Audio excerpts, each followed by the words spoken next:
Jay-Z, you're just like Diddy. I can't stand your arrogant, condescending attitude. Nicki posted a video of you wearing a pink wig, and I retweeted it. Nothing more. You deserved it. Everyone knows about our feud. It's been going on for over 20 years. I've seen all your manipulation in the industry, from power struggles to cultural control.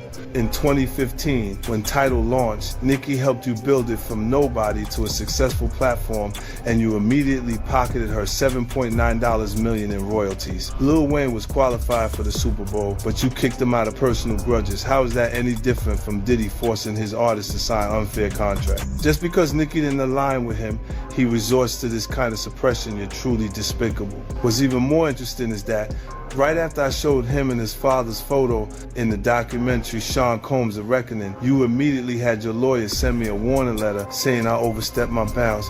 When you wrote the lyrics to exonerate Diddy back then, why didn't you think about today? You say the film is malicious slander, but why don't you dare sue me for defamation? Because all the evidence I have is true.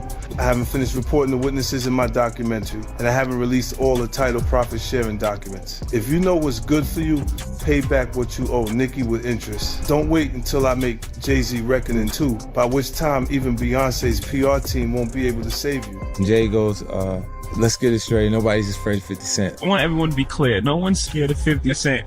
At that point, his safe presentation, even the glasses, what the glasses represent? Intelligence, right? A nerd, maybe.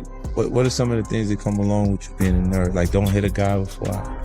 He's not identifying with the transition and difference and the perception of Jay-Z. Now he's really safe, and people feel comfortable with him because they know he's not going to do anything inappropriate or try not to. Meanwhile, when he's saying he's not afraid of 50 Cent, why would you have to make that clear when no one's ever asked me if I'm afraid of Jay-Z? For years, the friction between 50 Cent and Jay-Z floated around like industry smoke. Heard in lyrics, hinted at in interviews, passed down like hip-hop folklore. But this documentary flips the angle. It doesn't frame it as ego or personality. It treats it like documentation.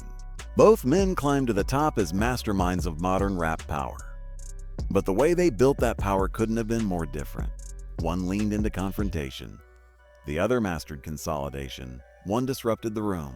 The other aligned with it. This isn't just about diss tracks or competitive tension. It's about philosophy, about how influence is built, secured, and quietly protected. What starts to take shape isn't a messy feud. It's a structural contrast.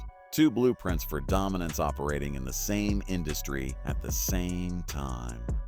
And here's the bigger question the documentary subtly raises. If real power works best when it looks effortless, when it appears almost accidental, then how much of this so-called rivalry was ever truly personal? Yeah, Jay and Puffy is close, even though Jay's lawyer came out and said they're not. Because Jay-Z and Puff was given an assignment, and that was to destroy East Coast rap. And what I mean by that, and I know people gonna be like, yo, Gene is out of his mind and everything like that. Check this out, brother, is that New York rappers was getting 80 to 100, 800 to 1.2 million, or some larger than that, and sign with labels back then. And they was getting a lot of money to make albums and records. When they had guys down south that these labels was paying $250,000, $300,000 on record deals, and these guys was bringing back platinum albums and everything like that. So what they had to do was, they had to keep New York rappers down. That's one reason, other than the Irv Gotti shit that 50 was going through and the poison they was putting in about 50, he had to go elsewhere to California, or with Jay and not with Dre and Eminem to get a deal. They did not want East Coast rappers to get big. They were suppressing all new artists that was coming out of New York. Jay and Diddy was doing that. That's why when I heard your story because I knew this for a long time. But when I heard Dame Dash that Jay wouldn't sign off on nothing, Jay wouldn't do this and Jay would that, because he couldn't let a Cameron blow up. He couldn't let an East Coast rapper like Beanie Siegel blow up. Because him and Diddy was giving that deal, we gotta keep these East Coast rappers down. Because down south rappers, Cash Money, No Limit, Ludacris and them, they was taking little money and bringing back more money and making more money for them. So the record labels, I wouldn't say they was gonna lose off the East Coast rap. Back in the era of physical sales, release dates weren't random creative choices. They were calculated moves. The people controlling distribution, radio spins, and promo budgets were the same ones shaping the battlefield. Through 50 Cent's lens, what looked like competition starts to feel less like fair rivalry and more like pressure applied through systems already owned by a select few. When visibility depends on who grants access, success can start to feel designed instead of deserved. If the market is controlled at the top, at what point does competition quietly turn into obstruction? Look, when Jay signed his contract, the big one was with Beyonce. When he signed that contract, the marriage contract, he got trophies. Now those fucking trophies, came rolling in, buddy. He started getting Grammys left and right, man. I mean, look, listen, if you look at his career, Wow. You're gonna let him say that? Jay was getting Grammys. he had one. Exactly. He had one. And he ain't show up. He had like 20 now. Hold on. He had like 18 since he been down. Look, he had one, bro. Hard Knock Life. Hold on. You're not wrong. He was At one. the same time. After that, he got them shits. He started drinking. His pictures with him like fucking things to cup.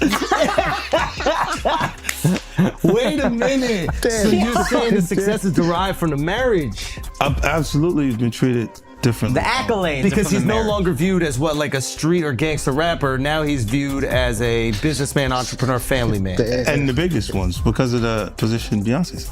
Oh, wow. Right? You were connected to the biggest. Jay got it for the music. Jay got it for the music. I'm saying shit you didn't see. He deserved those. I'm sitting there, it's like this, like Black excellence. They're sitting there like, yeah. It's the billionaire brunch. I Like, hate you, man. unaware of anything going on here. This is the one time I'm gonna be with you niggas this year. Yeah. Come on, bro. That's crazy. That's crazy. He just looking at his watch during the whole Rock Nation break. Like, is it 3:30 Yeah, it's almost time to get out. What the fuck is that? Yo, I feel like I'm normal again. Get me out of here. Oh wow! So that's the deal he signed, huh? Yeah, that's the deal. Like, the other ones didn't count as much as that one did. While US charts shaped public opinion, overseas markets were telling a very different and far less filtered story about real demand and global impact. The documentary questions the idea that visibility automatically equals dominance. Instead, it hints that massive marketing budgets and media alignment can create the illusion of consensus. In that frame, cultural power isn't purely organic, it's constructed. And if popularity can be engineered through access instead of audience response, then what are the charts actually measuring? I advise Beyonce to divorce Jay-Z as soon as possible because I'm ready to shoot a documentary about Jay-Z, and I guarantee it will outgross Diddy's documentary. If Beyonce sends me a legal letter on behalf of Jay-Z, I remind her to stay quiet. This is a dispute between men, and she has no right to interfere. I have to let everyone see the true face of Jay-Z. Jay-Z and Diddy have been longtime friends, and their business dealings never stopped. He frequently attends Diddy's parties, so why do people think he's innocent? Jay-Z and Diddy got involved in the same case in 2024, where a victim claimed she was assaulted by both Jay-Z and Diddy. I remember Jay-Z saying these were all rumors and that he was defending Diddy. But ironically, Diddy got arrested in 2025, and there's enough evidence to count his crimes on one hand. I've known them for 20 years, and I know how many bad things they've done behind the scenes. After Jay-Z founded his company, he repeatedly got into copyright disputes. In 1999, he was convicted of third-degree assault and served time in prison. He was unfaithful to Beyonce, and he was caught by Beyonce's sister. I think everyone has seen the footage of him getting beaten up in the elevator. I've already gathered the evidence, and I'm going to give Jay-Z a surprise. Oh, yeah, before I forget this, we talked about Jay. Proximity to Diddy. You don't think he knew anything? He's seemingly around Diddy a lot. That was a real suburb question. I know, right? Proximity. Hold on. And the proximity. Proximity. That's the SAT hit parade word. I had to learn that. Do you think he fucking knew all of the shit that was going on? Yeah, that was like a... I don't want to incriminate myself. I know, but the way he said it... Like I said... No matter how you answer that shit, you snitching. Yeah, exactly. That was a nice kind of question. You asked the question like a fan. Hey, I grew up with white people, but one thing I know is how to get a black guy in trouble. But it's a great question. Yo, just give him the Happy Meal before you ask him to snitch, bro. He said, damn, they wasn't even drinking. Speaking of, how the hell you pronounce Lechemin-de-Roi. Okay. It's the King's Path. King's Path. Because I know Branson. That's the one I pronounce. Branson. That's the Branson lifestyle. You know, be outside. Biff, you're not worried that if you throw little and you don't throw out allegations, but like you kind of poke fun at them. You just ask questions. You're not worried that it comes back your way? Like people dig up your past and try to pull stuff up? I don't got that shit in my past. Everybody got a little bit. Look, like, I took I took a pill, but it was for me to perform better. For her to remember, buddy. I didn't fucking give her a drink so she forget what the fuck happened. What the fuck is going on here, bro?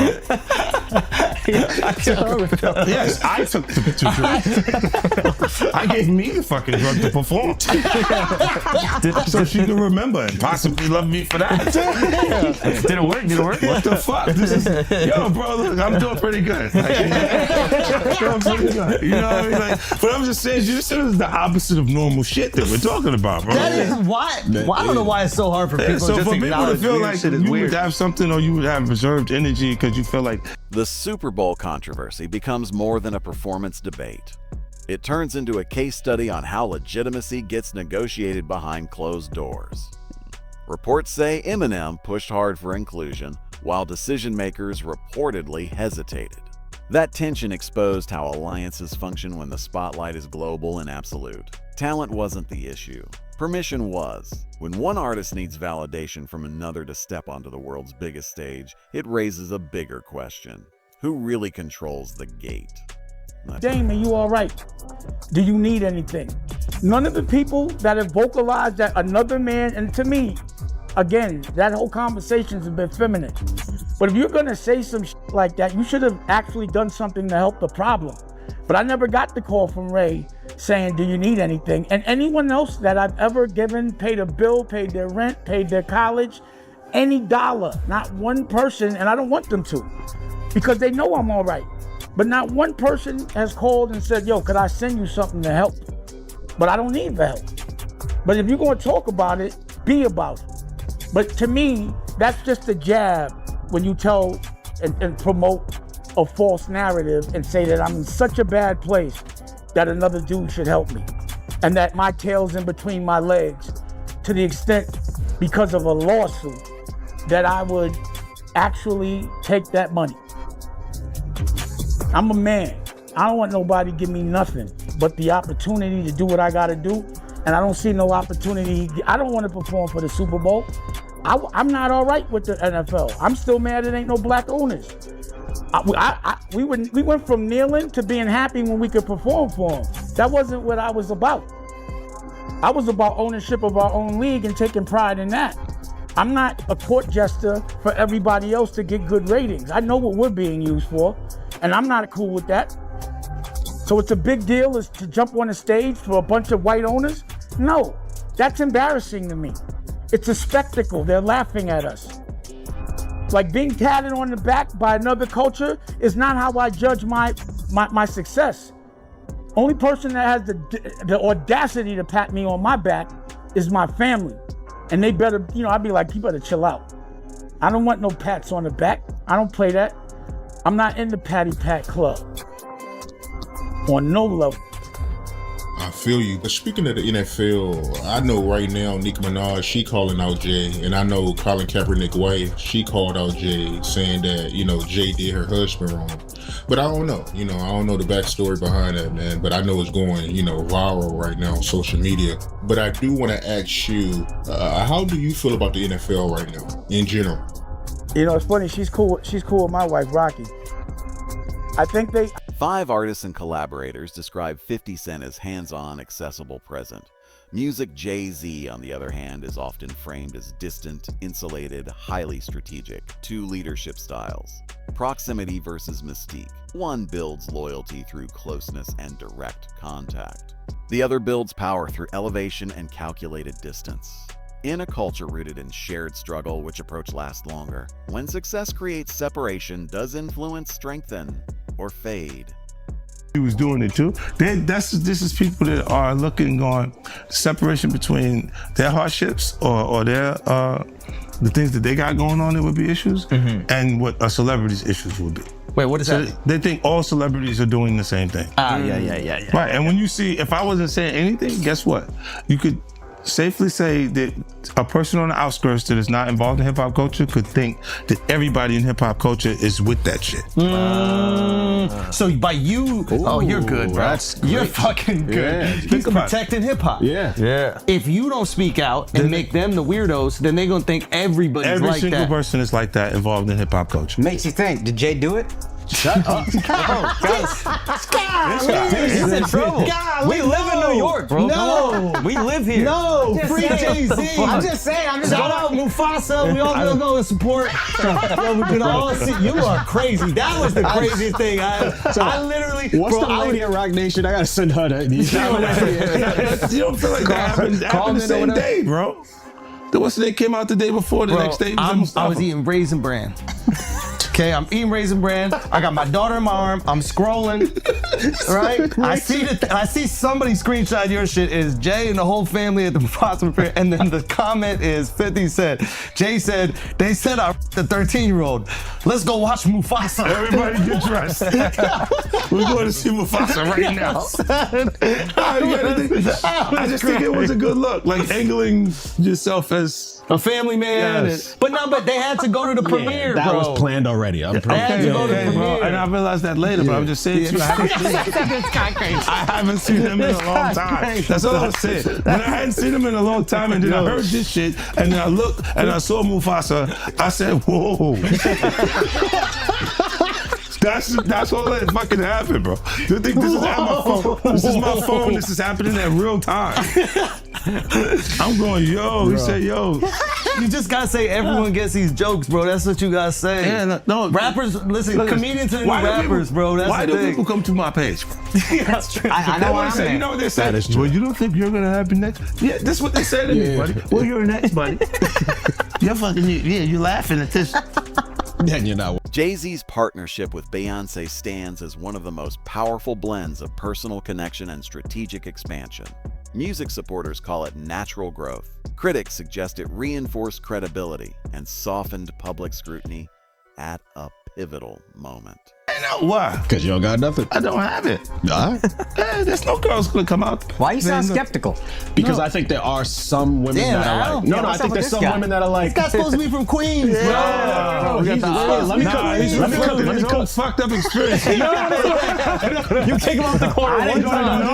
What I'm saying is I know a couple of exes that fucking throw me under the bus. You should let him have the corner. None of this would have happened if you let him have the corner. Would have been fine. You know there's some like opportunists. They'll just throw out the fucking. But that's what I'm saying. So you had to have something. Look, if you already interacted with the person, right, and you hadn't had a bad experience, it would take more for them to say some of the shit that you see these people saying. Right? Like, you go, what made you do? What made you? Even when we part ways, and because a lot of times when we interact with people, they're not just having fun for tonight. They think we're bleeding into this hardcore relationship that may not materialize. Right? So I see what you're saying, where they can look and go, well, look, you met the girl in 2003. You hung out with her. You had a good time after the show with 30 girls there. You just went and y'all hung out, right? and y'all just part ways. Right? So there's no negative things between it, but she can look up at the TV now and you've been a success since then. Feel like that's my life. I was supposed to be there and be upset with you and say something. But there's will it have any merit to it? If I gotta keep that it real, woman hasn't been in my... You ain't always have the most amicable breakups. Do you remember where, I think it's your baby moms, where it's like she was kind of speaking out, and then all of a sudden the house just got burnt down. Yeah, but you know, it happens. Left eye. She burned the house down. This nigga is crazy. That's what I was saying. No, my God, he goes, wow. So I know how you feel about me now. No, he's going. He's great. So Who's the fan? He's so Who's right the man. I want my block back. He go, look, I have faith in our just juices. I'm a civilian I believe now. there would be consequences connected to those behaviors and actions that this brother is talking about. Oh my goodness, man. Why is that a part of his thought process today while we're here having a good time? That's a good ass point. Look, you do have people that really, look, when you break up with them, they don't care about you anymore. Yeah. So they'll say things and you go, yeah, but it doesn't hold merit. It doesn't have any no real... Yeah, of course. After all this years and like, you don't see nothing. Yeah, the girl that's just upset with you. She's just angry with you. And you go... Regardless of motive, Music the Union shows how legacy can be carefully curated across music, fashion, and corporate identity. When love and brand building move side by side, can the public ever truly separate what's personal from what's strategic? I thought the smartest thing Jay said in the statement was, if you really believe this happened, then press criminal charges. He said pull up. But I don't think that was... Tell me. Okay, look. Because of the statute of limitation, there is there is no criminal. So it's a so making a statement is to make people feel like. But apparently, if she's under 18, didn't you say it still could be criminal? Yeah. He knows he's fed. He used to be a cop. So you turned him into a cop. He used to sell drugs and he became a police officer. Did you know that? You said, How to rob. Glorified security. But you know what he would do? When they would arrest G-Unit guys, he would be like, yes. And he was in the court. Every time. I was actually a cool one. I'll give you the extra fucking cheese sandwiches and shit like that. I'll be looking out. Take care of the family. Hey, you know, I don't know, man. I think, what's the name? I get confused too.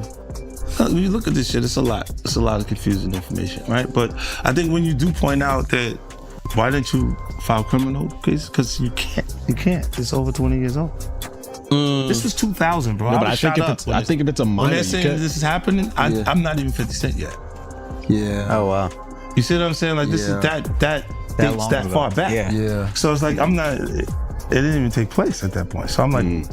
In the broader scope of the documentary, Diddy appears less like a lone figure and more like part of a larger system that governs access. Influence flows through relationships, mentorship, and control of platforms. Not loud authority, but quiet positioning. I'm saying, Sean Carter, you're a piece of shit. Taking Pimp C wasn't bad enough. Real life.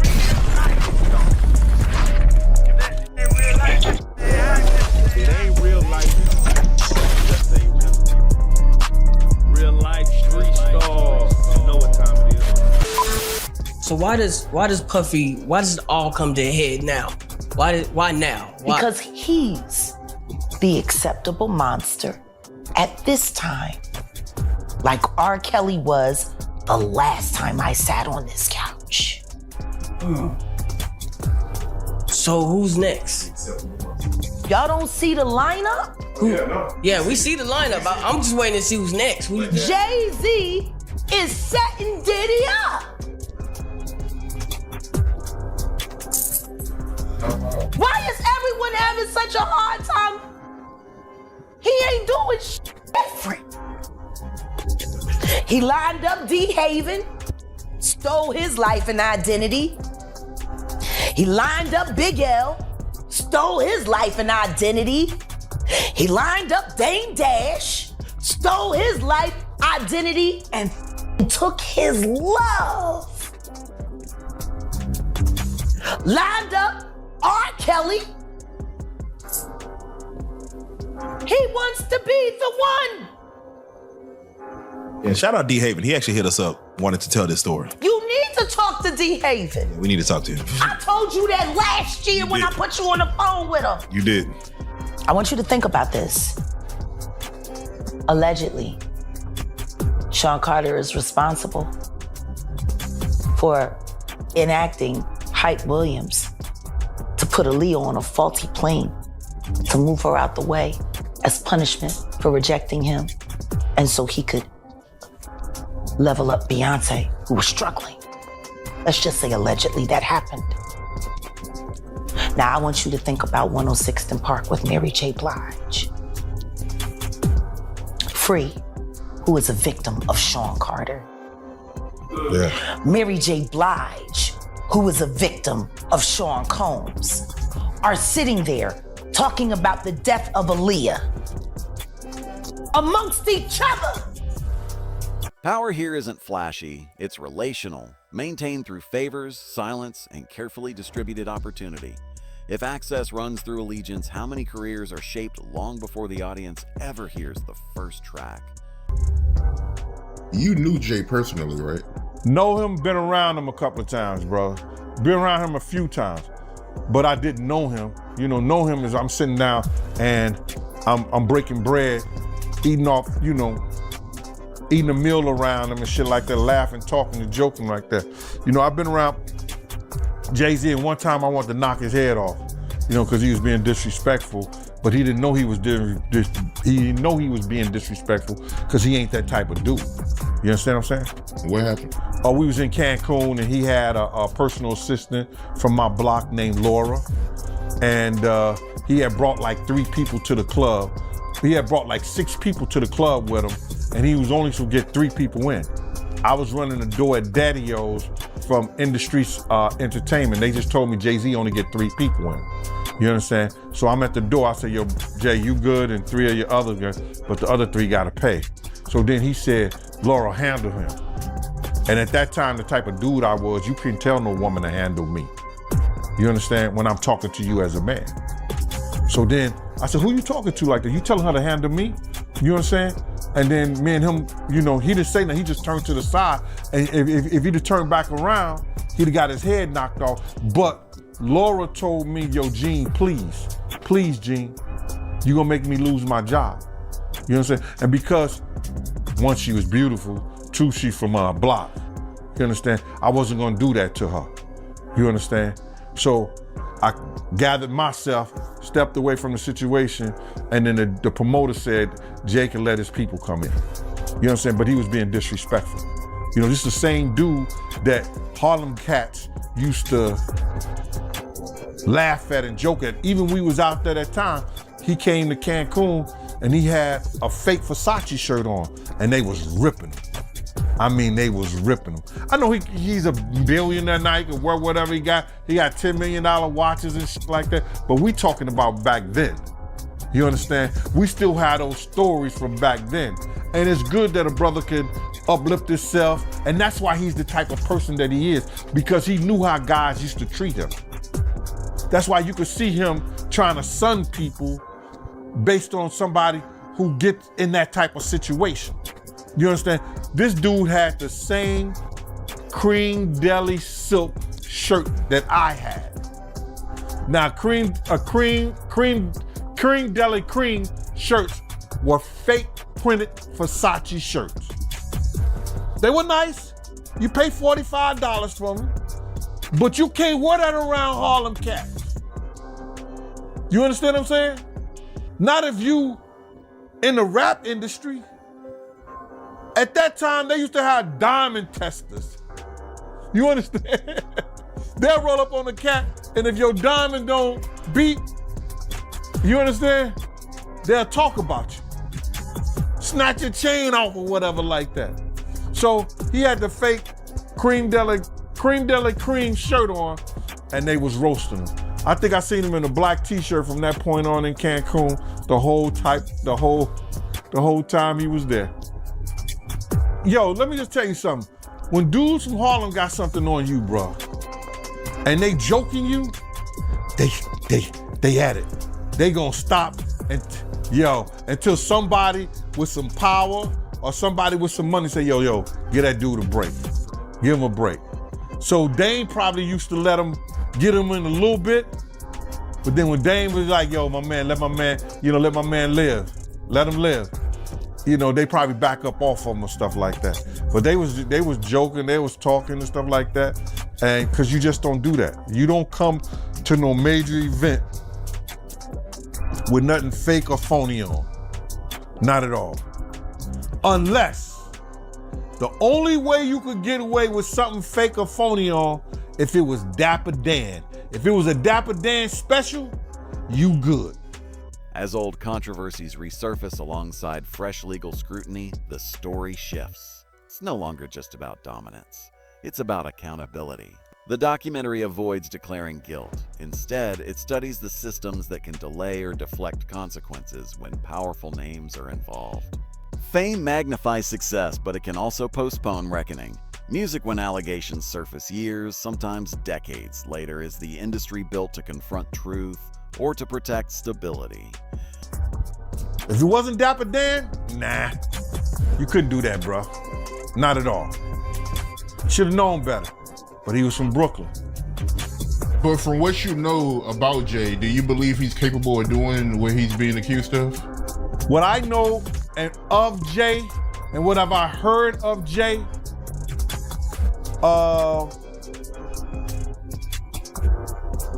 I want to say this to protect myself, that there's stories of Jay talking to underage girls.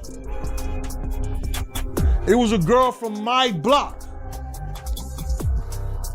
that was 16, 17 years old that Jay was talking to. If she was 17. So there's plenty of stories out there that they might flood the market of Jay talking to underage girls. I heard this kid that is claiming to be his son. His mother was 15 when she conceived him and had him at 16. And Jay refused to do a blood test or anything like that.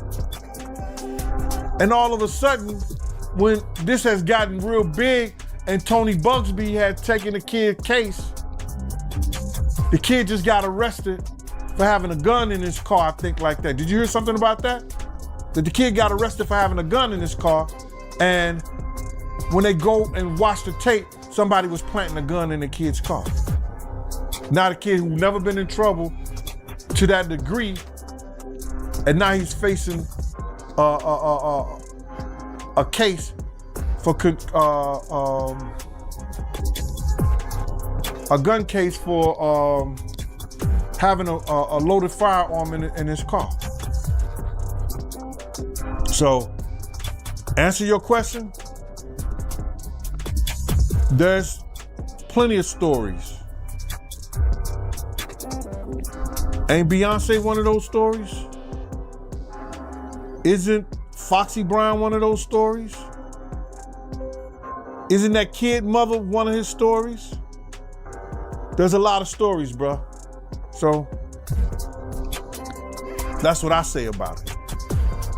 In its final moments, the film returns to silence not as emptiness, but as currency. Careers move forward, alliances survive, conflicts disappear, when uncomfortable truths remain unspoken, because speaking carries a cost. 50 Cent doesn't appear as an accuser. He positions himself as a witness, challenging a culture built on discretion and carefully managed memory. If history belongs to those who endure, which stories stay buried simply music, because telling them is too expensive, and who ultimately decides when they finally come to light?